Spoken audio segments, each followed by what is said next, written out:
भागवत कथा आरंभ करने से पहले बड़े भाव से तुम्हें भगवान नाम संकीर्तन।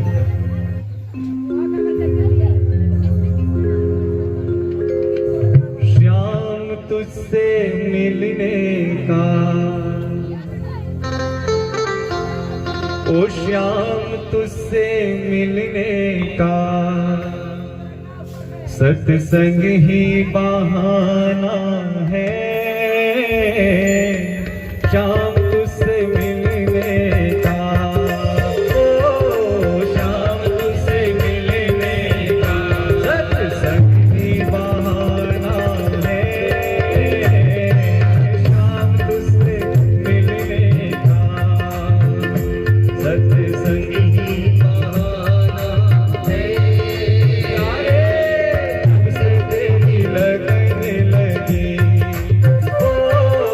जब से तेरी लगने लगी दिल हुआ दीवाना है। जब से तेरी लगने लगी दिल हुआ दीवाना है। शाम तुझसे मिलने का सत्संग ही बहाना है।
उपस्थित परमादरणीय परम मंगल भागवत स्वरूप भगवत कथा के रस रसिक भगवतानुरागी भगवत के प्रेमी सज्जनों, सीता राधा रुक्मणी स्वरूपा वात्सल्यमयी ममता में मेरी माताओं एवं बहनों, अकारण कारण करुणामरणालय तड़ित पीड़ित पीतांबरधारी श्री बांके बिहारी सरकार की साक्षात वांगमयी प्रतिमा स्वरूपा श्रीमद् भागवत सप्ताह ज्ञान यज्ञ के द्वितीय दिवस की कथा का रसपान करने आप बैठे हुए हैं। यह भागवत की जो कथा है, स्वामी सूत जी महाराज नैमिषारण्य क्षेत्र में शौनक आदि 88,000 ऋषियों को श्रवण करा रहे हैं। विदुर जी महाराज को मैत्रेय जी महाराज यही भागवत कथा का रसपान करा रहे हैं। प्रेत धुंधकारी को प्रेत योनि से मुक्ति दिलाने के लिए तुंगभद्रा नदी के तट पर स्वामी गौकर्ण जी महाराज यही भागवत कथा को सुना रहे हैं।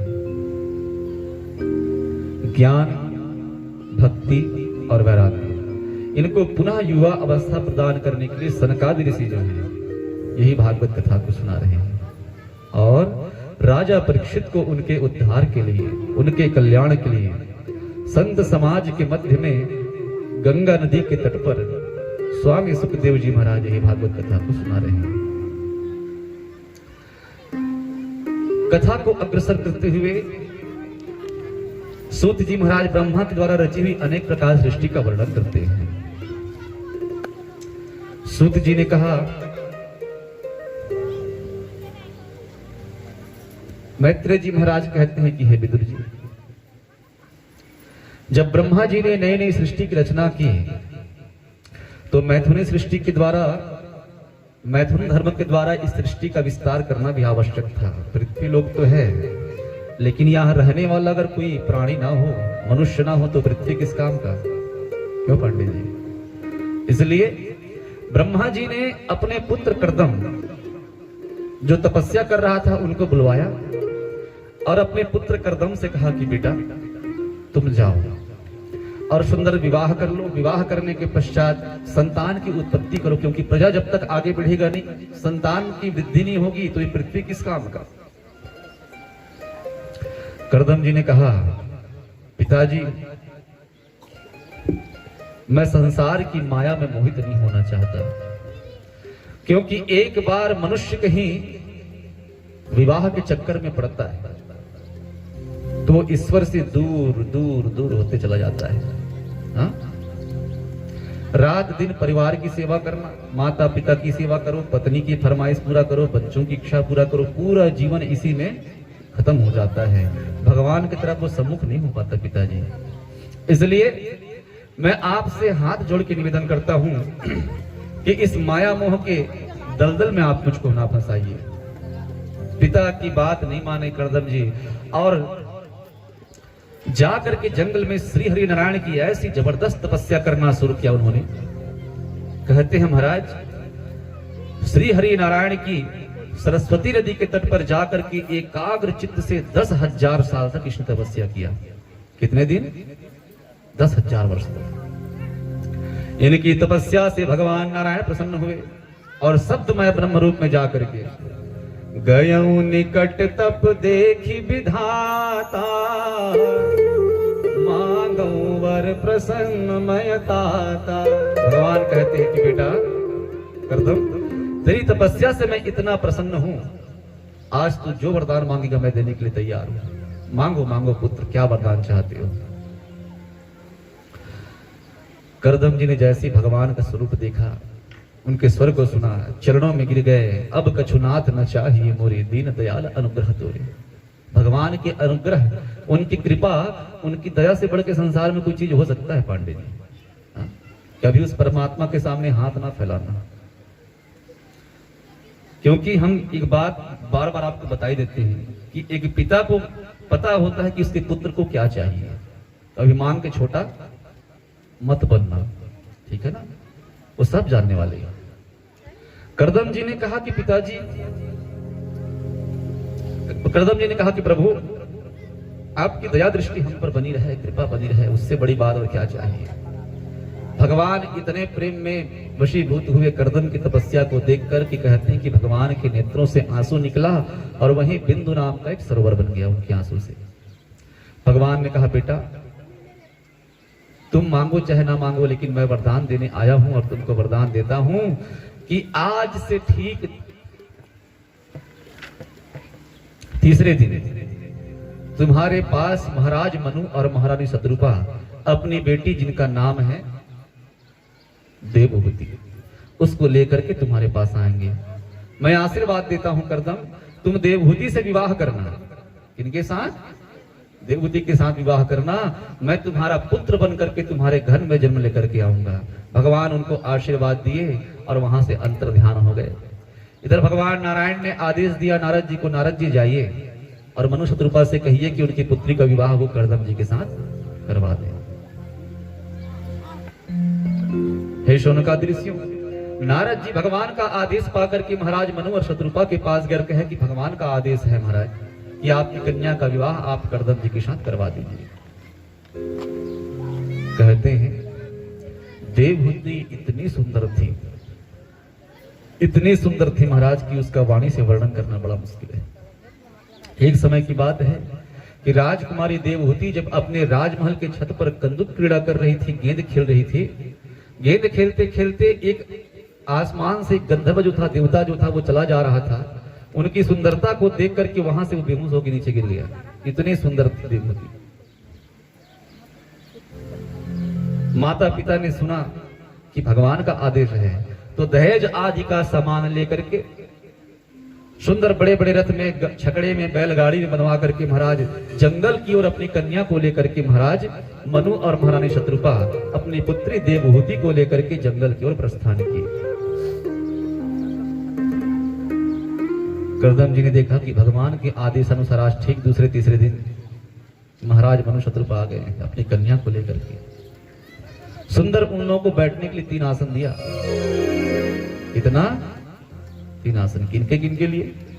एक था महाराज मनु, एक थी महारानी शत्रुपा और एक आसन था उनकी बेटी के लिए। तो महाराज मनु और महारानी शत्रुपा तो फटाफट आसन में बैठ गए, लेकिन देवहूति सोचने लग गई, ये भगवान अगर मैं आसन में बैठ जाती हूं तो ये मुझसे उम्र में बड़े हैं कर्दम जी। दूसरी बात, ये हमारे होने वाले पतिदेव हैं, दोनों ही शर्त में हमसे बड़े हैं, इनका अपमान हो जाएगा। और अगर इस आसन को स्वीकार नहीं करती हूं तो दिए हुए आसन को स्वीकार नहीं किया ऐसा उनका अपमान हो जाएगा। धर्म संकट में पड़ गए। और सच पूछिए, यहाँ कर्दम जी परीक्षा ले रहे हैं, ये हमारी पत्नी बनने के काबिल है कि? शादी करने से पहले भैया हम तो सभी वर कन्या को यही बोलते हैं कि एक दूसरे को ठीक से देख लो, समझ लो, पूछ लो, ताज लो। क्यों पांडे जी, कोई कमी तो नहीं है? वर कन्या आपस में बात कर ले, जितना परीक्षा लेना ले लो। लड़की देखने जाते हैं आज के समय में तो क्या प्रश्न करते हैं पता है पांडे जी? बांके बिहारी लाल की तुम्हारी हॉबी क्या क्या है? अच्छा, तुम्हारा फेवरेट हीरो कौन है? तुम्हारी फेवरेट हीरोइन कौन है? बेटा उनसे पूछ खाना बनाने आता है कि नहीं आता है, भूख मर जाएगा। सही बोलो नहीं पांडे जी? पहले ये पूछ उसको चूल्हा चौका आता है कि नहीं आता, क्योंकि जिंदगी भर उसी के हाथ का तुझको खाना है। हीरो हीरोइन काम आने वाला। बाकी बिहारी लाल की तो परीक्षा ले रहे हैं। अच्छा, मैं एक प्रश्न ये सोचता हूं कभी कभी, भगवान ने जब कह दिया कि वो लड़की तुम्हारे अनुरूप है तो परीक्षा लेने की जरूरत क्या है? एक बार तुम्हारी कन्या है मनोज जी, उसके लिए मैं कहीं रिश्ता बताऊं, लड़का बताऊं कि फलाने गांव में एक सुंदर लड़का है मनोज, कामयाब है, माता पिता का इकलौता बच्चा है, अपनी कन्या के साथ उनका विवाह कर दो, इतना जमीन है, जायदाद है। तो एक बार आपके मन में शंका हो सकती है कि महाराज जी बता रहे हैं, पता नहीं लड़का का आचरण कैसा होगा ना कैसा होगा, या आपका लड़का है उस किसी की लड़की को बताओ कि भाई उसकी लड़की आपके लड़की के लिए लड़की लायक है। तो एक बार शंका होगी मन में कि महाराज जी पता नहीं लड़की का आचरण कैसा है कि कैसा है। लेकिन ये बताओ मनोज, स्वयं भगवान कहीं तुमको आके बोल दे कि तुम्हारे पुत्र के लायक वो कन्या है, उसके साथ विवाह कर दो, तो परीक्षा लोगे? परीक्षा लोगे? एक बार मैं बताऊंगा तो तुम परीक्षा ले सकते हो, लेकिन भगवान क्या गलत बताएंगे? जब भगवान नारायण ने कहा था कि देवहूति के साथ तुमको विवाह करना है, तो ये परीक्षा क्यों ले रहे हैं? प्रेम से बोलो बांके बिहारी लाल की। क्योंकि भगत भगवान से कहता है कि हे प्रभु, सच पूछिए तो संसार के जीवों के अंदर अवगुण देखना, दोष देखना, ये हम संसारी जीवों का काम है। हे जगत पिता, अगर आप संसार के जीवों के अंदर अवगुण देखना शुरू कर दें, तो ये जीव जन्म जन्मांतर तक, कल्प कल्पांतर तक भवसागर से पार नहीं हो सकता। हमारे पास 1000 अवगुण हैं पांडे जी, लेकिन कोई एक ऐसा सद्गुण निर्मल मन भगवान के पास होके चले जाओ तो आपकी 1000 अवगुणों को क्षमा करके वो परमात्मा आपको अपने शरणागत ले लेते हैं। ये उनकी दया है, ये उनकी कृपा है। समझ रहे हो बात को? कृपा की ना होती जो आदत तुम्हारी प्यारे, तो सुनी ही रहती है अदालत तुम्हारी। कौन जाता उनके पास? 1000 अवगुण के बाद एक अच्छा गुण तो बना लो जीवन में। एक भगत कहता है कि प्रभु, हमारे प्रभु अवगुण जितना धरो, एक लोहा पूजा में राखत, एक घर बधिक पर्यो, सो पारस दुविधा नहीं जानत, कंचन करत खरियो। इसका अर्थ समझते हो? पारस पत्थर का स्वभाव क्या है पांडे जी? पता है कि नहीं पता है? नहीं पता पारस पत्थर क्या है? नंदनी, पारस का स्वभाव क्या है? पारस एक विशेष प्रकार का पत्थर होता है, अगर उसके संपर्क में लोहा को लाया जाए तो लोहे को वो सोना बना देता है। क्या कर देता है? उस पारस पत्थर का वो स्वभाव है। पशुपतिनाथ में आज भी शिव जी के ऊपर एक पारस का पत्थर रखा हुआ है। कभी जाना हो नेपाल तो जाकर दर्शन करके आ जाना, ठीक है? तो पारस पत्थर के पास किसी भी लोहा को आप स्पर्श कराओगे, उसको वो सोना बनाएगा। एक घंटी होता है पुजारी जी के हाथ में, जो रात दिन भगवान के सामने आरती बजाते बजाते, गाते गाते वो घंटी बजाता है। बताइए, उस लोहे के घंटी को आप कहीं पारस से छुआओगे तो उसको सोना बनाएगा कि नहीं बनाएगा? बनाएगा ना। और एक चाकू होता है लोहा कसाई के हाथ में, जो रात दिन बकरा काट रहा है, मुर्गा काट रहा है। उस लोहा में जाकर के कहीं पारस पत्थर को स्पर्श कराओगे तो उसको सोना बनाएगा कि नहीं बनाएगा? बनाएगा सोना? सोच समझ के बोलो। नहीं बनाएगा? ये पांडे जी बड़े सोच पड़ जाते हैं, महाराज जी क्या आप घुमा देते हैं। अरे भैया, बिजली का करंट लगा है, पुण्यात्मा आदमी छुएगा तब भी झटका मारेगा, पापी छुएगा तब भी झटका। बिजली काम है करंट देना। उसी प्रकार से पारस पत्थर का स्वभाव है, उनके पास कोई भी लोहा स्पर्श कराओ वो सोना बनाएगा। सोचने वाली बात है इसमें। ठीक उसी प्रकार भगवान का स्वभाव है। जैसे कितना भी महापापी से पापी जीव क्यों न हो, पातकी से पातकी क्यों ना हो, लेकिन उस परम पिता के गोद में, उसके चरणों में जाके वो कहीं निर्मल मन होकर के बैठ जाए तो समस्त अपराधों को क्षमा करके वो परमात्मा अपनी शरणागत ले लेते हैं। पांडे जी, यही तो उनका स्वभाव है। इसलिए तो उसको दीन बंधु कहते हैं, पतित पावन कहते हैं। यही सदग्रंथ कहते हैं, यही हरि भक्त गाते हैं कि जाने कौन से गुण पर ध्यान रिझ जाते हैं। रिझना इनका स्वभाव है, प्रसन्न होना इनका स्वभाव है। 1000 अवगुण को त्याग करके भगवान, हाँ अच्छा, भगवान के भगत भी 2 प्रकार के होते हैं पांडे जी। एक होता है ज्ञानी भगत और एक होता है प्रेमी भगत। कितने प्रकार के भगत होते हैं? 2 प्रकार के। ज्ञानी भगत जो होता है भगवान को ज्ञान मार्ग से प्राप्त करता है, और ये ज्ञान का मार्ग बड़ा कठिन है भगवान को प्राप्त करना है। और एक मार्ग होता है प्रेम का मार्ग। ये तो प्रेम की बात है, वो तो बंदगी तेरे बस की नहीं है। यहाँ सर दे के होते हैं सौदे, आशिकी इतनी सस्ती नहीं है। प्रेमी भगत जो होता है ना, भगवान को प्यार से बुलाता है, और कभी कभी दिमाग खराब हो जाए तो भगवान को छूट गाली भी बक देता है। हम कौन से भगत हैं, ज्ञानी के प्रेमी? बोलो ना गोगांव वालों। कौन से भगत हैं हम लोग? ज्ञानी भगत है कि प्रेमी? प्रेमी है तो भगवान को गाली देके दिखाओ। अरे राम राम राम। ना तो हम पूरी तरह से ज्ञानी हैं पांडे जी, ना तो पूरी तरह से प्रेमी हैं। तो क्या है? छत्तीसगढ़ में हमको जिसको बोलते हैं गोटमोटाहा माटी, ना पूरा गीला ना पूरा सूखा, अध कुचरा वाला, ना इधर के ना तो उधर के। तो भैया प्रेमी भगत बन जाओ, जीवन में भगवान मिल जाएंगे। एक भगवान के परम प्रिय भगत थे जिनका नाम था नरसिंह मेहता, आपने नाम सुना होगा। जूनागढ़ के राजा थे राजा मांडलिक, उन्हीं के राज्य में ये नरसिंह मेहता रहता था। जाति का शूद्र था, नीच जाति में जन्म लेकर के आया था, लेकिन भगवान का इतना प्रेमी भगत था कि भगवान ने इनको अपना प्राइवेट टेलीफोन नंबर देकर रखा था। जब भी हमसे मिलना हो ये नंबर घुमा लेना, नरसिंह मेहता मिलने चले आएंगे। कौन सा नंबर था? जिसको कहते हैं महाराज राग केदार। जब भी राग केदार गाते थे, दर्शन दो घन श्याम नाथ मोरी अखियां प्यासी रे, दर्शन दो घन श्याम, द्वार दया का जब तू खोले, पंचम स्वर में गूंगा बोले,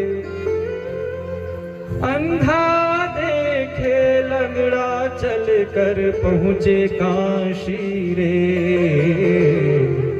दर्शन दो घन श्याम नाथ मोरी अखियां प्यासी रे,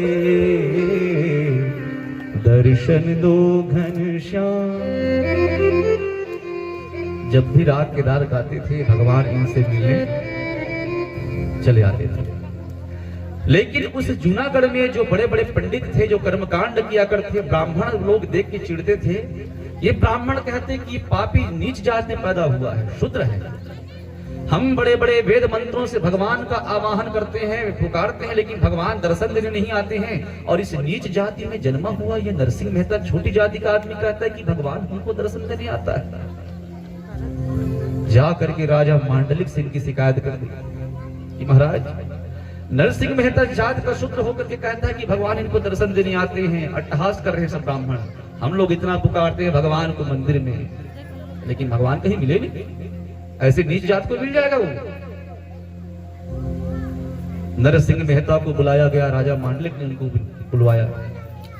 नरसिंह मेहता से पूछा कि नरसिंह मेहता, क्या भगवान तुमको दर्शन देते हैं? उसने कहा जी महाराज। अच्छा तो दिखाओ भगवान कहाँ है? उसने कहा हे राजन, भगवान ऐसे कोई धर पकड़ के दिखाने वाली चीज नहीं है। भगवान तो है संसार में, हरि व्यापक सर्वत्र समाना, और प्रेम ते प्रकट होय मैं जाना। भगवान सर्वत्र हैं, कण कण में वास करते हैं, लेकिन भगवान को पाने की कोई प्रक्रिया है, नियम है। क्यों पांडे जी? ऐसी एक बार इनके पास रामकृष्ण परमहंस जी के पास एक मूर्ख पहुंच गया। और मूर्ख कहता है कि भगवान नाम कोई चीज नहीं है। भगवान महाराज, उसने कहा है भैया भगवान, मैं नहीं मानता। मानता क्यों नहीं? क्योंकि प्रत्यक्षम की प्रमाणम, जो सामने दिखता है मैं उनको ही प्रमाण मानता हूं, जो चीज दिखता नहीं उसको मानता ही नहीं मैं। परमहंस जी ने कहा हवा तो दिखता नहीं है भाई, इसका मतलब क्या हवा नहीं है? उसने कहा महाराज फालतू गोल मटोल की बातें ना करो, भगवान नाम में कोई चीज नहीं है। उसने कहा देखो भगवान है, लेकिन उनको पाने की कोई प्रक्रिया है, कोई नियम है। दूध के अंदर क्या होता है पांडे जी? घी है कि नहीं है? अब कोई मूर्ख आदमी दूध को हाथ में ले महाराज और चक चक के बोले महाराज मुझको घी का स्वाद नहीं आ रहा है, ऐसी घी का स्वाद आएगा? घी को निकालने की प्रक्रिया है।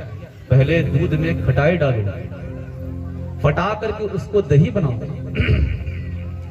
दही को बनाने के बाद महाराज उसको अंदर से मक्खन निकालो, बिलो करके, और मक्खन निकालने के बाद उस मक्खन को ले जा करके आग के ऊपर चढ़ाओ। जब आग का ताव पड़ता है तब जा करके वहां से घी निकलता है। यही प्रक्रिया है। ठीक उसी प्रकार भगवान कण कण में है, लेकिन उनको प्राप्त करने की कोई प्रक्रिया है। उसने कहा मैं मानता नहीं। परमहंस जी उठे, खींच के झापड़ लगाए कनपटी में उनका, कान साए साए बजना शुरू हो गया। ये भगवान, उसने कहा महाराज ये क्या किया, बहुत दर्द हो रहा है। परमहंस जी ने कहा कहां दर्द हो रहा है, मुझको दिखाओ, दिख नहीं रहा है। उस मूर्ख ने कहा महाराज ये दर्द भी कोई दिखाने की चीज है, इसका मैं अनुभव कर रहा हूं। परमहंस जी ने कहा रे मूर्ख, जैसे तू अपने दर्द को मुझको दिखा नहीं सकता, वैसे ही मैं माता का दर्शन करता हूं, तुमको दिखा नहीं सकता। अगर उसका अनुभव करना है तो उसी प्रक्रिया से गुजरो जिस प्रक्रिया से हम गुजरे, तब जाकर के मां का दर्शन होगा। ऐसे मूर्खों को ऐसे संत ही समझा सकते हैं पांडे जी। आपके और हमारे जैसे कहीं बीच में कहीं पड़ गए ना, भगवान बचाए मूर्खों से। एक मूर्ख आया एक महात्मा से कहता है बकरी के 5 पैर, बकरी के कितने पैर होते हैं, जोर से बोलो। जैसे आप लोग बड़े ध्यान आराम से बता रहे हो महाराज 4 ही पैर होते हैं, किसी ने 5 पैर देखा है क्या? तो उस महात्मा ने भी कहा क्या फालतू बात करते हो जी, बकरी के 4 पैर होते हैं। उसने कहा नहीं नहीं 5 पैर होते हैं। उसने कहा 5वां पैर कहां दिखाओ, तो पूंछ को दिखाना शुरू कर दिया, ये देखो 5वां पैर। अब उनको कौन समझाए भैया ये पूंछवा है, ये पैरवा नहीं है। तो ऐसे मूर्खों को ऐसे महात्मा लोग ही समझा सकते हैं पांडे जी, और आपके हमारे बस की बात नहीं है। तो राजा मांडलिक ने कहा कि देखो महाराज, अगर भगवान नाम की कोई चीज है तो आज हम आपको कारागार में बंद कर रहे हैं। सुबह तक आपके गले में वैजयंती की माला अगर भगवान है तो आकर के डाल देंगे, और अगर तुम्हारे गले में सुबह तक वैजयंती की माला नहीं रही तो कल हम तुमको सूली में टांग देंगे। ले जाकर के नरसिंह मेहता को कारागार में बंद कर दिया। रात्रि का प्रथम प्रहर चला, वो भगवान को पुकारता है कि प्रभु आज मैं राग केदार नहीं गा सकता, बिना राग केदार के आपको आना होगा। वो राग केदार क्यों नहीं गा रहा है पता है? इतना कर्जा हो गया था बनिया के पास, इसका इतना कर्जा हो गया था कि रात दिन कर्जा मांगने के लिए बनिया चला आता था।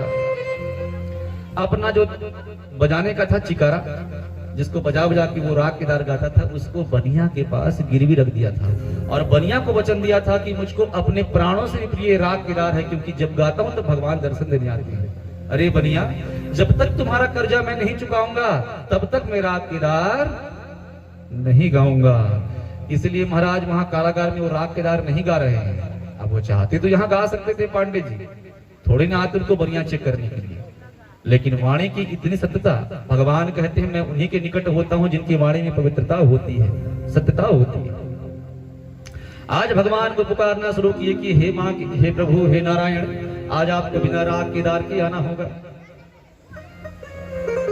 भगवान नहीं आए। 6 से 9 रात पहला प्रहर निकल गया, दूसरा प्रहर चालू हुआ रात को 9 से 12। फिर भगवान को पुकारे, हे मालिक, हे मेरे दाता, हे मेरे पिता, अरे दर्शन देने आओ प्रभु, आज मैं भजन नहीं गा सकता, आ जाओ, अपने भक्तों की लाज रख लो महाराज। भगवान अब भी नहीं आए। दूसरा प्रहर खत्म, तीसरा प्रहर चालू हो गया 12 से 3। भगवान को फिर बड़ी करुणा से पुकारता है कि हे जगत के पिता, हे जगत के पति, हे मालिक, हे दाता, अरे आज आ जाओ प्रभु। अन्य दिन में राग केदार में आपको बुलाऊंगा, लेकिन आज तो बिना राग केदार के आ जाओ। लेकिन भगवान अब भी नहीं आए। चौथा प्रहर शुरू हो गया, रात्रि को 3 से लेकर सुबह 6 बजे का समय। अब दिमाग सड़का किसका? नरसिंह मेहता का। इतने देर से तो महाराज बड़े प्रेम से पुकार रहे थे नरसिंह मेहता, लेकिन अब गाली देना शुरू किया। क्या करना? अरे राज का प्रेमी, क्यों आएगा तू मेरे लिए? 1 नंबर का तू बेशरम है, तुझको कोई लाज शर्म तो है नहीं, ना कोई जात, ना कोई पात, ना मान, ना मर्यादा, लोक लज्जा भी तुमको नहीं है।